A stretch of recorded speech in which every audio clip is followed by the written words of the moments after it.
Hey guys, I'm Olivia with Dragon Image, and today we are here at Channel 9 News in Sydney, Australia to take a look at the gear that would be used in a typical news cross situation.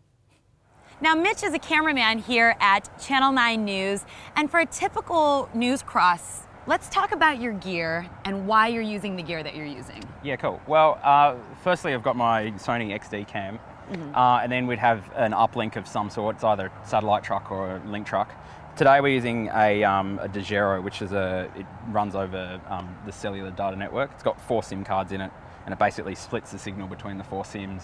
And then once it gets back to the studio, it joins them back up again and gives you a pretty decent picture. Okay. And then lighting-wise, I usually use the Lupo Lux because it's lightweight. It's pretty easy to set up. You can run it off a battery. Right. We have a V-Lock going on right now. So most of the time we're not near power. So, the camera runs off battery, obviously, the uplink runs off battery, and the light runs off battery. So you're portable. Yeah, and that's the whole idea here for ENG. And another thing with the Lupo Lux, you probably don't need the barn doors for what you're doing. I usually don't bother with them. Exactly. Yeah. In an outdoor setting, you have that flood spot, and you can actually dial the light in, so you can have it brighter or dimmer if you need it down. Whatever you need. So yeah, it's good. So now, in a particular situation, let's talk about a daylight situation versus, in the winter months. Yeah.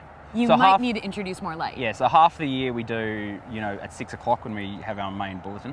Half the year it's daylight and half the year it's nighttime. So it's kind of good. Usually during the summer months I use the Lupo Lux as the key light. Okay. And then, maybe a bit of a backlight if I need it.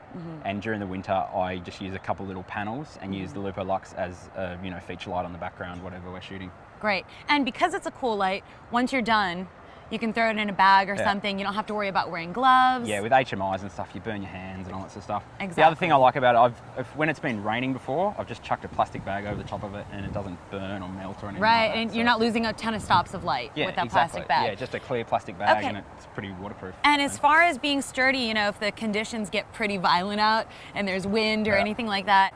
The panels I find are a bit like a kite.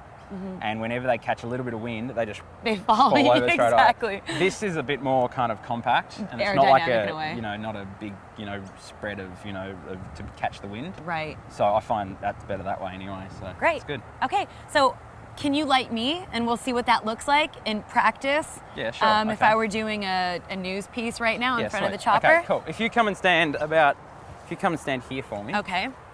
Then. And what I love about this right now is, Mitch is trained to be time efficient. So I'm watching Mitch set this up just very organically, and it's like a muscle memory. He's going real fast.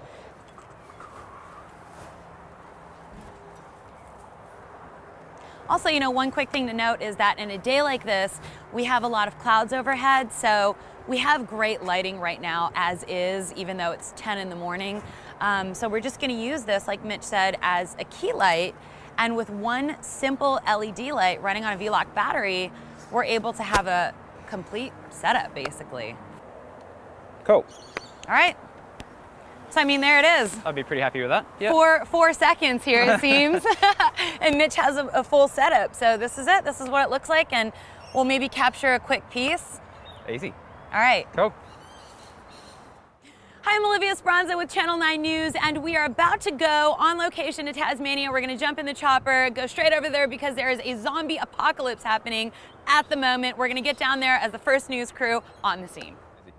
Mitch, thank you so much for helping us out with this. It's really great to see the Lupo in a real life situation. So easy, anytime. Yeah, so for ENG, this is a perfect setup. Now what we're gonna do is take this straight into the studio and see what the Lupo looks like in a creative space.